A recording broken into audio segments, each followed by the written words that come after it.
क्योंकि जो जिस भगवान को मैं मार रहा हूँ वो भगवान सब में है। जरा ये समझो, थोड़े से एक चर्चा कर देता हूँ मैं। भगवान कण कण में है, ऐसा लोग कहते हैं। और जब कहा जाता भगवान कण कण में है तो ऐसा लगता है इससे बड़ा धर्मात्मा, इससे बड़ा भगवान का भगत और कौन होगा। हमारा अहंकार भी फूल जाता है, वाह भाई कितना ऊंचा महात्मा है, कितना ऊंचा ज्ञान है। भगवान कण कण में है, विश्वास है। भगवान कण कण में है तो जिसे तुम झगड़ा कर रहे हो वो कण कण के बाहर है या कण कण के भीतर है। जिसे तुम नास्तिक कह रहे हो, जिसे तुम मलेच्छ कह रहे हो, जिसे तुम काफिर कह रहे हो, जिसे तुम अधार्मिक कह रहे हो, जिसे तुम विधर्मी कह रहे हो, वो कण कण के बाहर है या कण कण के भीतर है। यदि कण कण के भीतर है तो तुम्हारा भगवान भी उसमें है, तुम्हारा ही भगवान उसमें है, तुम्हारा अल्लाह, तुम्हारा खुदा, तुम्हारा गॉड उसमें है।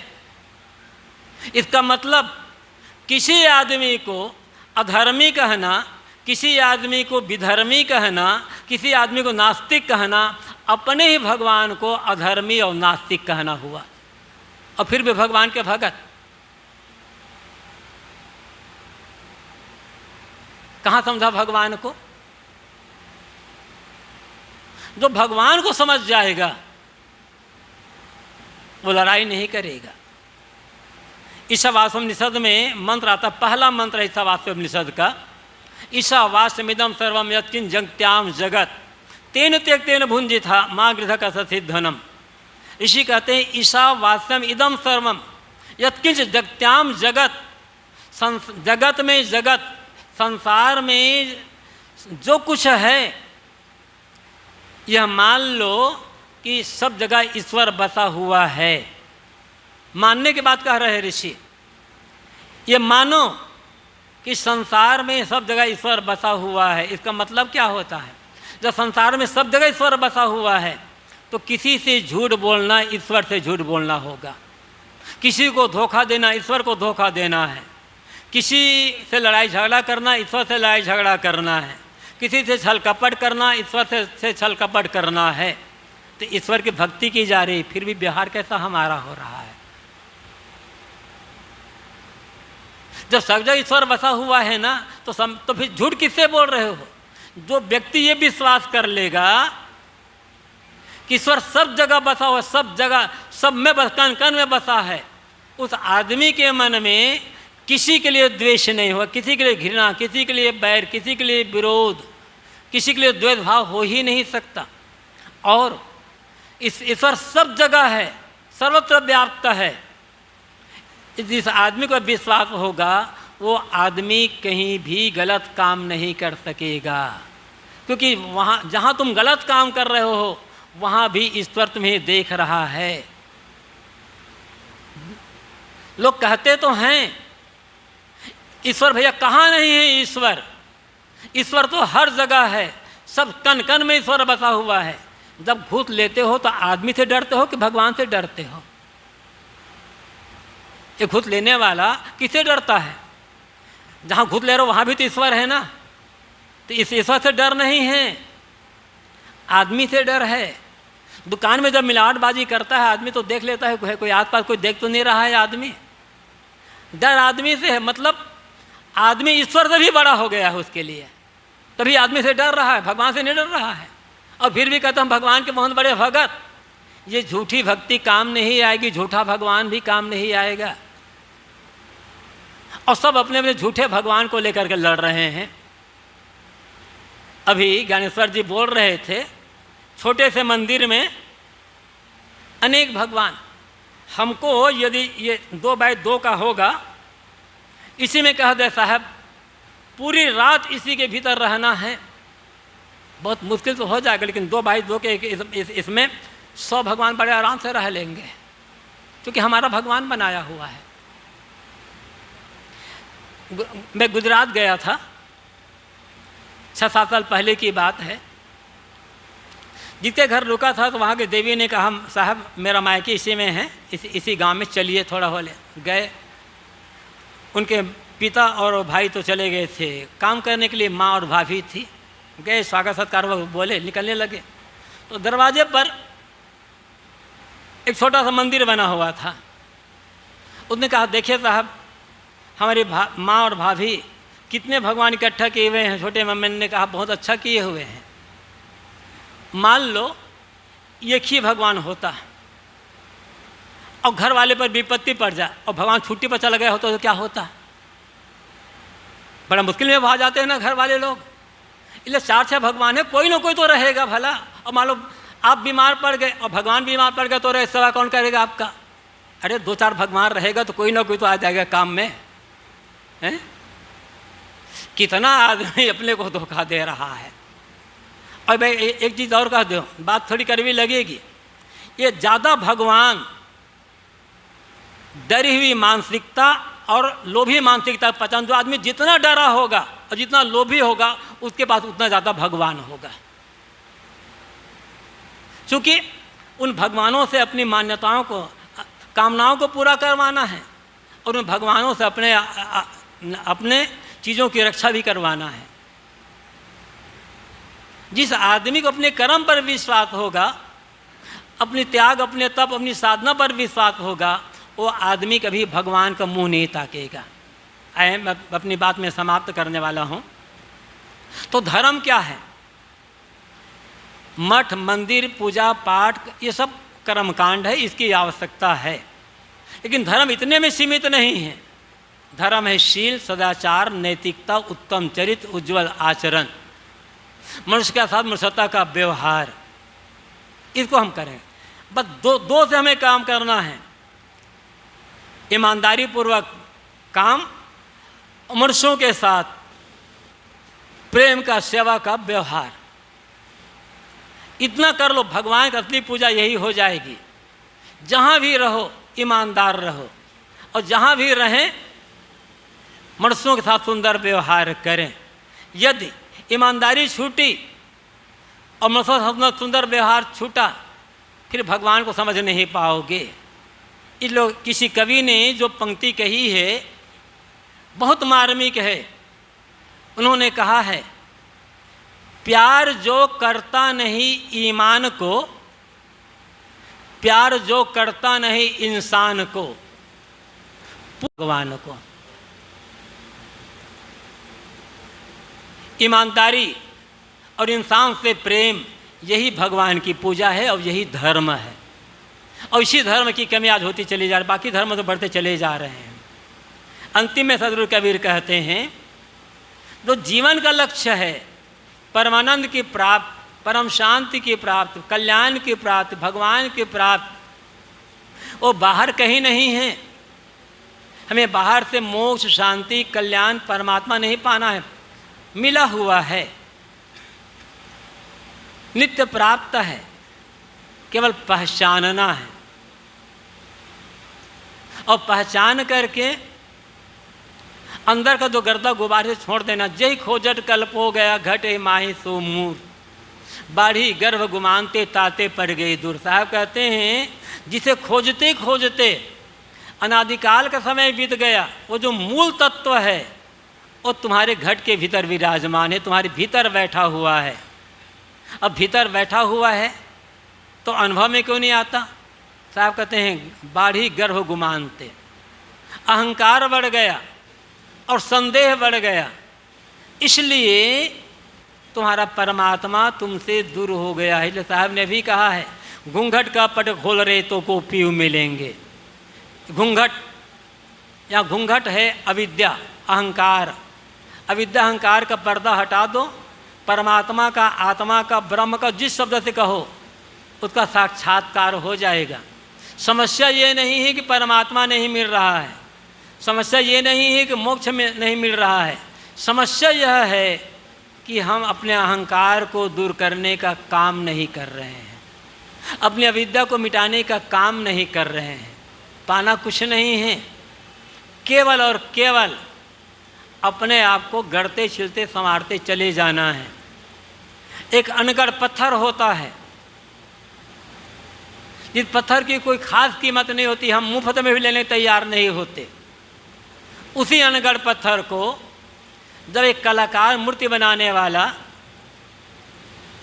अपने दरवाजे पर ला करके गढ़ता छिलता संवारता जाता, धीरे धीरे धीरे धीरे धीरे धीरे करते करते गढ़ता गया, छिलता गया, संवारता गया। फिर दिन वो आया जब पत्थर नहीं रह गया, सुंदर मूर्ति बन गया। और जिस पत्थर को हम मुफ्त में भी लेने तैयार नहीं थे, और आज उसी पत्थर को हजारों लाखों देकर खरीदने तैयार हो जाते हैं, क्योंकि पत्थर नहीं रह गया, मूर्ति बन गया। और मूर्ति नहीं रह गया, पत्थर भगवान बन गया। कैसे? गढ़ने छिलने संवारने से। मूर्ति बनाने वाला बाहर से ला करके मूर्ति को उस पत्थर पर फिट नहीं करता, स्थापित नहीं करता। मूर्ति पत्थर में छिपी हुई है, ढकी हुई है। मूर्ति बनाने वाला इतना करता है, छीने थोड़ी के माध्यम से गढ़ छील करके पत्थर के जिन अंशों ने उस मूर्ति को ढक रखा था, गढ़ छील ठोंक ठोंक करके उन अंशों को दूर करता गया, दूर करता गया, दूर करता गया। और सारे अंश जब दूर हो गए, अंदर से मूर्ति भगवान प्रकट हो गया। ऐसे ही हमारा भगवान हमारे भीतर बैठा हुआ है, किसी आकाश पाताल में नहीं बैठा है। दौड़ने लगाना है बस। हमारे जीवन के जो दोष हैं, कलमश कूड़े कचड़े हैं, उनको दूर कर देना है। धीरे धीरे करते जाएं, करते जाएं, करते जाएं, सारे कूड़े कचड़े दूर करते चले जाएं। अंदर का भगवान प्रकट हो गया है, प्रकट हो जाएगा। पाना नहीं है, भटकना नहीं है, पुकारना नहीं है, नित्य प्राप्त है। समझना है, ठहरना है और आत्मशोधन का काम करना है। आत्मशोधन ही भजन है, आत्मशोधन ही साधना है। एक करते चले जाएंगे तो भगवान मिल जाएगा। इसलिए आदमी केवल आदमी है। जाति वर्ण वर्ग मत मजहब बड़े नहीं होते। धर्म है नैतिकता, शील, सदाचार, उज्ज्वल चरित्र। परमात्मा बाहर कहीं नहीं है, घट में ही विराजमान है। अंदर के जो कलमश उन्हें दूर करना है। और इसके लिए आवश्यक है पहले हम अपने दो दुर्गुणों को दूर करें। और साथ साथ मैंने सुबह कहा था, अन्य संतों ने बताया, अपने परिवार के लिए समय देना शुरू करें। परिवार का व्यवहारिक जो क्षेत्र है, पारिवारिक जो माहौल है, उसे सुंदर बनाएं। अपने कल्याण के लिए, दूसरे कल्याण के लिए उसे सुंदर बना लें। अपनी शांति के लिए, पारिवारिक शांति के लिए त्याग करना होगा। महात्मा लोग कहते हैं, आदमी की शांति, आदमी के कल्याण, आदमी के परमात्मा प्राप्ति में 5 बड़े बाधा हैं। काम, क्रोध, लोभ, मोह, अहंकार। ये 5 बाधा हैं। और आज हम कह सकते हैं इनको त्याग कर दो तो हो जाएगा, शांति मिल जाएगी। और आज हम कह सकते हैं पारिवारिक शांति को बनाए रखने में 5 बड़ी बाधा हैं। 5 भीतर का जो है, काम, क्रोध, लोभ, मोह, अहंकार, ये 5 भीतर से त्याग दें। अब 5 बाहर से त्यागना होगा। वो क्या है? फेसबुक, इंस्टाग्राम, ट्विटर, यूट्यूब और व्हाट्सएप, ये कब छोड़ दो। ये परिवार तोड़ रहा है आजकल के ज़माने में। आदमी की शांति में, आदमी पारिवारिक एकता में सबसे बड़ी बाधा है ये फेसबुक, इंस्टाग्राम, ट्विटर, यूट्यूब और व्हाट्सएप। इनका तो त्याग करो पहले, तब काम करो कि छोड़ने की बात आएगी बाद में। सबसे बड़ी बाधा यह है, अब आज भगवान छोटा हो गया, इंस्टाग्राम बड़ा हो गया है, ट्विटर बड़ा हो गया। भगवान भक्ति करते रहेंगे, अभी तो ट्वीट कर लेते हैं थोड़ा सा। कितना भटक गया है आदमी। परिवार छोटा हो गया, पूजा पाठ छोटा हो गया, देवी देवता छोटे हो गए, माँ बाप छोटे हो गए, भगवान भी छोटे हो गया। अब सबसे बड़ा देवता हाथ में जो आया हुआ है ना, सब छूट जाए तो छूट जाए, ये नहीं छूटना चाहिए। है बहुत काम की चीज़, लेकिन संभाल करके प्रयोग करो। बाहर की चीज़ों का भी, भीतर की चीज़ों का। जानते आप सब हैं, जानते सब हैं, किंतु मानने को तैयार कोई नहीं। महाराज जानते हैं, लोग कहते हैं अरे महाराज जो आप कहते हैं हम तो जानते हैं। भैया जानना काम नहीं आएगा, मानना काम आएगा। और अंतिम एक चुटकुला कह देता हूँ हमारी कमजोरी के लिए कि हम लोग कहाँ कहाँ कमज़ोर होते हैं, कैसे कमज़ोर होते हैं। जानते हैं मानते नहीं हैं। एक आदमी ने, आदमी 50-55 साल की उम्र वाले आदमी ने अपने एक बेटे को बुलाया जिसकी शादी नहीं हुई थी। 22-25 साल की उम्र वाले बेटे को बुलाया और कहा बेटा मैं तुम्हें अपने जीवन का अनुभव बताना चाहता हूँ। यदि तुम मेरे उस अनुभव को मान लोगे और स्वीकार कर लोगे तो तुम जिंदगी भर बड़े सुखी रहोगे। पिता की बात सुनकर बेटा ने कहा पिताजी आपका जो अनुभव है वो तो मेरे लिए अनमोल धरोहर है, आप बताएं आपका अनुभव क्या है। तो पिता कहता है बेटा मेरा अनुभव यह है कि जिंदगी में शादी करके मैंने भयंकर गलती की थी। जो मैं शादी की वो भयंकर गलती की थी। मैं तुम्हें बताता हूँ यदि तुम जीवन भर सुखी रहना चाहते हो तो कभी भूल कर भी शादी मत करना। एक पिता अपने बेटे को कह रहा है कि शादी करके मैंने भयंकर गलती की और तुम यदि जीवन भर सुखी रहना चाहते हो तो भूल कर भी शादी मत करना। बेटा कहता है पिताजी आपकी इस बात को मैं जिंदगी भर याद रखूंगा और अपने बेटे को भी बताऊंगा बेटा तू कहीं भूल शादी मत करना। बस बात यही है। याद हम रखें साहब आप पर साहब जी आप परसा लाए थे ना, अमुक बात बताए थे, अभी भी मुझे याद है। याद तो है, जी रहे हैं या नहीं जी रहे हैं। गुरुजी ने बताया तो है, इसे उन्होंने बताया तो है, जी रहे हैं या नहीं जी रहे हैं। सुनते समय बात बढ़िया लगती, बहुत सुंदर बात लगती है और जब जाते हैं ना जैसे झाड़ते हैं कहीं कहीं झाड़ कर बाहर हो जाते हैं। ये काम नहीं आएगा। सुनना होगा, मनन करना होगा, धारण करना होगा, आचरण करना होगा, तब ज्ञान। छोटी सी बात हमारा कल्याण कर सकती है यदि उसके जीवन उतार लें तो।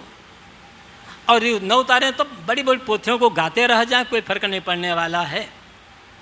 कमी हम में है, अपनी उस कमी को हमें स्वीकार करना होगा। स्वीकार करके कमी दूर करने का प्रयास करते जाएं, धीरे धीरे करते जाएं। निश्चित है पारिवारिक जीवन सुंदर बनेगा, सामाजिक जीवन सुंदर बनेगा और परमार्थिक जीवन भी सुंदर हो जाएगा। इसी जीवन में हम परमानंद परम शांति का अनुभव कर सकेंगे। इसी के लिए सत्संग स्वाध्याय साधना का आवश्यकता होती है। आप लोगों को बहुत बहुत धन्यवाद। अपनी वाणी को यहीं पर विराम।